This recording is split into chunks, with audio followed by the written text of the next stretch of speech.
সকলো কথা হৈ থকা মানুহবোৰ যেতিয়া এদিন মৌন হৈ পৰে তেতিয়া আচলতে কি হয় জানানে?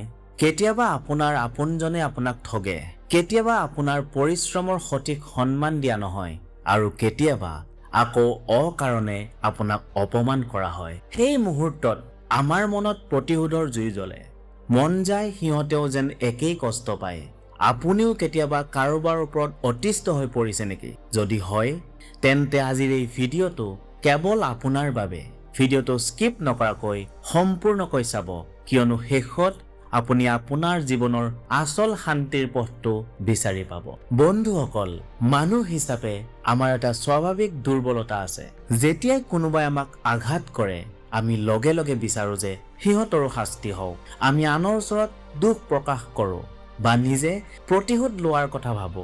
কিন্তু আপুনি কেতিয়াবা গভীৰভাৱে ভাবিছেনে এই সমগ্ৰ সৃষ্টিৰ মহাজাগতিক নিয়মটো কি? মহাভাৰতৰ যুদ্ধৰ সময়তো কৌৰৱসকলে পাণ্ডৱসকলক সীমাহীন কষ্ট দিছিল। তেতিয়া শ্ৰীকৃষ্ণই পাণ্ডৱসকলক কি কৈছিল? কল্পনা কৰকচোন, কুৰুক্ষেত্ৰৰ মহাৰণত কৌৰৱসকলে ধৰ্মৰ সকলো সীমা পাৰ কৰিছিল। দ্ৰৌপদীৰ অপমানৰ পৰা আৰম্ভ কৰি পাণ্ডৱসকলক বনবাস দিয়ালৈকে তেওঁলোকৰ প্ৰতিটো পদক্ষেপে মানুহৰ তেজত জুই জ্বলাই দিছিল।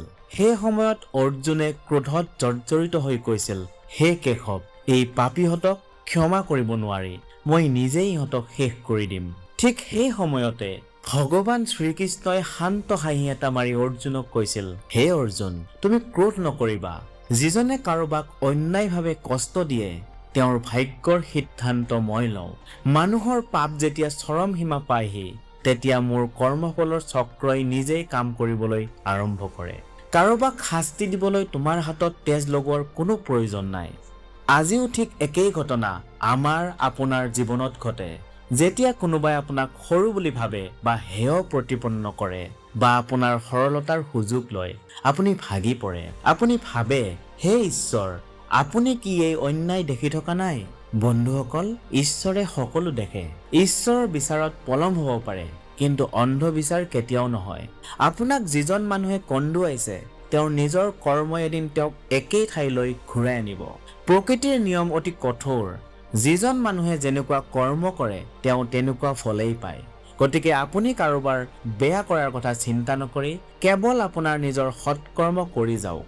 যিসকলে আজি আপোনাক আঘাত দি আনন্দ পাইছে তেওঁলোকৰ ভৱিষ্যতৰ কথা চিন্তা কৰি আপুনি দুখ নকৰিব।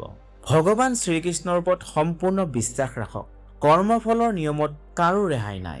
ৰজাই হওক বা প্ৰজাই হওক, প্ৰতিজন মানুহেই নিজৰ কৰ্মৰ ফল ভোগ কৰিবই লাগিব। আপুনি কেৱল আপোনাৰ শান্তিপূৰ্ণ মনটো বচাই ৰাখক। যি মানুহে আপোনাক কষ্ট দিছে তেওঁক আপোনাৰ জীৱনৰ পৰা চিৰদিনৰ বাবে অৰ্থহীন কৰি দিয়ক। আপোনাৰ সফলতাই হৈছে সেই মানুহবোৰৰ বাবে আটাইতকৈ ডাঙৰ উত্তৰ। যেতিয়া আপুনি ডাঙৰ হ'ব তেতিয়া তেওঁলোক নিজেই আপোনাৰ পিছে পিছে আহিব লাগিব। যদি আজিৰ এই কথাবোৰে আপোনাৰ মনটোক শান্তি দিছে আৰু সঠিক পথ দেখুৱাইছে তেন্তে কমেণ্টত শ্ৰদ্ধাৰে লিখক, জয় শ্ৰীকৃষ্ণ। আমাৰ এই চেনেলটোৰ পৰা যদি আপুনি এনে আধ্যাত্মিক শক্তি পাই থাকে তেন্তে চেনেলটো ছাবস্ক্ৰাইব কৰিবলৈ নাপাহৰিব।